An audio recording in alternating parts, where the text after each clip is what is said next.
અમદાવાદથી મોટા સમાચાર સામે આવ્યા છે કે મેઘાણીનગર આઈજીપી કમ્પાઉન્ડમાં 171 Air India Boeing plane crash થયું છે. તો આ પ્લેન ટેક ઓફ થતા ક્રેશ થવાના સમાચાર સામે આવી રહ્યા હતા.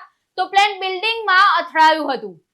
તો આ પ્લેનમાં 250 જેટલા પેસેન્જર સવાર હોવાની માહિતી સામે આવી હતી, જેમાં ગુજરાતના પૂર્વ સીએમ વિજય રૂપાણી પણ આ પ્લેન ક્રેશમાં હોવાની માહિતી મળી છે.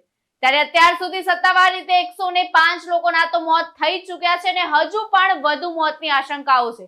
ત્યારે પ્લેન જ્યાં ક્રેશ થયું છે તે બિલ્ડિંગ સિવિલમાં ડોક્ટરો માટેની હતી, જેમાં તમામ મૃતદેહ સળગેલી હાલતમાં જોવા મળ્યા છે. ત્યાંથી બધાનું રેસ્ક્યુ કરીને બહાર કાઢવામાં આવ્યા છે. તો લોકોના મૃતદેહ ઓળખાય તેવી સ્થિતિમાં પણ નથી. ત્યારે પૂર્વ શિક્ષણ મંત્રી ભૂપેન્દ્રસિંહ ચુડાસમા પણ ઘટના સ્થળે આવી પહોંચ્યા છે. ત્યારે આ સમગ્ર મામલે તેમનું શું કહેવું છે, આવો સાંભળીએ.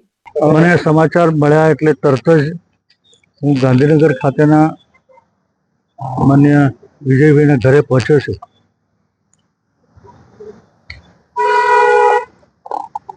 હું ભગવાનને પ્રાર્થના કરું છું કે વિમાનની અંદર સવાર 242 લોકોને ભગવાન ચમત્કારિક રીતે બચાવી લે.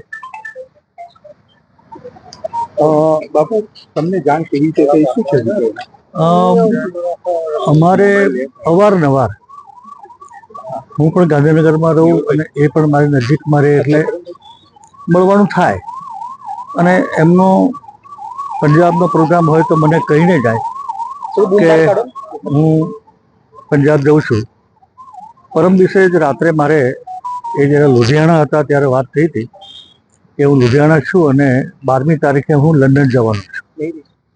પણ આજ ફ્લાઇટમાં હતા એ મને ખબર નહોતી, પણ કંઈ એ જ ફ્લાઇટમાં હતા એવું કંઈક કન્ફર્મ થાય છે. હું ફરીવાર ભગવાનને, ઈષ્ટદેવને પ્રાર્થના કરું છું કે બધા જ પેસેન્જરોને હેમખેમ ચમત્કારિક રીતે બચાવી લે.